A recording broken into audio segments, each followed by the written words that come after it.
absolument fondamental que les médecins repensent leur pratique, repensent le rapport soignant-soigné, parce que c'est plus le même. Et c'est déjà plus le même depuis qu'il y a Doctissimo. C'est pas facile à vivre pour les soignants. C'est pas facile à vivre pour les soignés parce qu'ils sont pas toujours reconnus dans leur expertise d'usage, de dire attends, moi c'est bon, mon gamin, je sais qu'il fait une otite, il en fait une tous les 2 ans ou tous les 6 mois, je reconnais l'otite. Donc à un moment, effectivement, le risque c'est que j'aille acheter mon otoscope à brancher sur mon iPhone et que je n'aille plus voir le médecin et que du coup je réfléchisse pas à la façon dont on peut faire que mon gamin il n'ait pas une otite tous les 6 mois. Et c'est bien là où la place elle change. D'autre part, c'est un enjeu industriel. Effectivement, c'est un enjeu qui est sexy, qui est intéressant, on fait de la e-santé. À quel moment on réfléchit à la façon dont ça peut creuser encore plus la fracture sociale, encore plus les inégalités sociales de santé. Aujourd'hui, en France, on est un pays avec des inégalités sociales de santé extrêmement fortes. Le gradient d'espérance de vie entre les plus vulnérables et les plus riches en France est le même depuis 50 ans. C'est-à-dire tout le monde a augmenté en espérance de vie, mais le gradient reste le même. Et là, ça nous interroge. Et c'est là où il faut vraiment qu'on fasse quelque chose. C'est vrai sur la santé au sens soin du terme, c'est vrai sur la santé au sens large du terme, puisque moi je viens de l'OMS, donc on envisage la santé non pas comme l'absence de maladie, mais bien comme l'ensemble des choses qui vont contribuer à faire que je puisse vivre, aller travailler, apprendre. Et sur les données environnementales, c'est un des enjeux qu'on traite fortement en ce moment, les capteurs de données environnementales. Est-ce qu'on va avoir des capteurs qui me permettent, moi, d'acheter un appartement où c'est pas pollué, de prendre des trajets où c'est pas pollué et puis de laisser les autres près des périphériques se cogner toute la pollution? Ou alors, est-ce qu'on se dit, c'est un enjeu pour tout le monde, on utilise ces capteurs pour sensibiliser, pour changer les comportements, pour créer des communautés résilientes qui vont justement s'emparer de la donnée ensemble, avec l'action publique, ensemble, au cœur des quartiers, pour changer les comportements et faire en sorte qu'on ne fasse pas une société à 2 vitesses, encore plus là-dessus. Je pense qu'on a une chance extraordinaire. On peut la saisir, on peut la louper. Moi, mon action est au nom des 90 villes françaises de santé de l'OMS, on s'en empare en disant, voilà, on a une chance de faire changer les choses profondément, on a une chance de rendre la santé beaucoup plus attirante aussi, parce qu'aujourd'hui, sincèrement, la santé, c'est le premier ou le deuxième sujet de préoccupation des Français dans toutes les enquêtes. C'est jamais un sujet politique, c'est jamais un sujet présidentiel. C'est pas normal. En 99, on a fait des états généraux de la santé.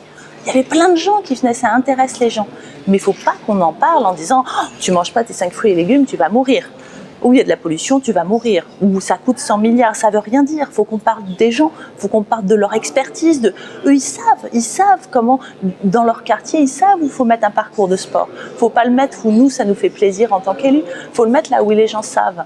Et là, les outils numériques sont au service de ça. Sur l'urbanisme, les outils numériques d'aménagement concerté et de regard des habitants, ils nous permettent de faire lever et puis de faire non plus de la concertation, mais de l'implication ou de la co-construction. Le fait que les habitants soient des coproducteurs de la donnée, quelle qu'elle soit, c'est-à-dire qu'on associe les habitants à la donnée, ce qui permettra d'avoir d'abord une recherche scientifique, de l'évaluation des politiques publiques, un suivi, c'est de la transparence. Et réussir le ça c'est la transparence. C'est la transparence sur, je vous parlais des données de qualité de l'air, mais ça peut être le bruit dans la ville, ça peut être les données de circulation, ça peut être quelque chose qui va nous permettre de savoir, ça peut être le suivi alimentaire. Qu'est-ce qu'il y a dans l'assiette dans la cantine de mes enfants? Donc si on ouvre la donnée, si on la coproduit avec les habitants en s'appuyant sur leur expertise d'usage, si on associe les scientifiques, les médecins, eux aussi ils pourraient ils peuvent être acteurs de la promotion de la santé. Au lieu de soigner quelqu'un et de le renvoyer dans l'environnement qui l'a rendu malade, on peut le soigner et puis lui donner les outils pour ne pas retomber malade. Et c'est là où il y a quelque chose à jouer. Il y a 70 000 morts par an en France à cause de la pollution de l'air. Qu'est-ce que ça veut dire 70 000 morts? C'est assez loin. Ça veut dire un crash d'Airbus par jour. Ouais, ça devrait être un peu plus anxiogène et on ne devrait pas continuer à permettre l'augmentation du seuil du diesel. Effectivement, c'est anxiogène, ça pose question. Néanmoins, c'est quelque chose qui est très loin de nous, c'est quelque chose qui est dur à approprier, puis on a nos questions le matin. Si je deviens acteur, si je vais capter justement les taux de solvants organiques volatiles pendant les travaux, si je vais capter la pollution de l'air devant l'école de mes enfants le matin et que je vais le partager avec du mobilier urbain, il faut sortir de l'écran, il faut quelque chose qui montre qu'effectivement, quand il y a 40 bagnoles au ralenti devant une école le matin, et ben ça fait de la pollution. C'est pas l'incinérateur, c'est pas l'usine de traitement, c'est pas les agriculteurs. Le matin, là, c'est les voitures qui créent ça. Et on a des prévalences d'asthme énormes, ça coûte extrêmement cher. Mais là, je suis avec plusieurs personnes, j'ai un outil qui est basé sur le numérique et je me dis, tiens, ben comment on réfléchit ensemble à faire autrement?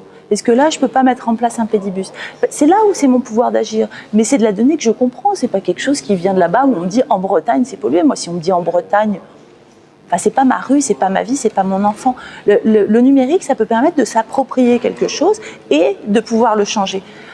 Sur les solvants, je pense qu'effectivement, c'est grave ce qui se passe et c'est grave que les gens n'aient que la donnée anxiogène, mais pas la donnée de changement qui permettrait de réfléchir à savoir, bah tiens, est-ce que j'ai pas des plantes, des polluantes à mettre dans mon atmosphère? Je sais pas, hein, sur les solvants.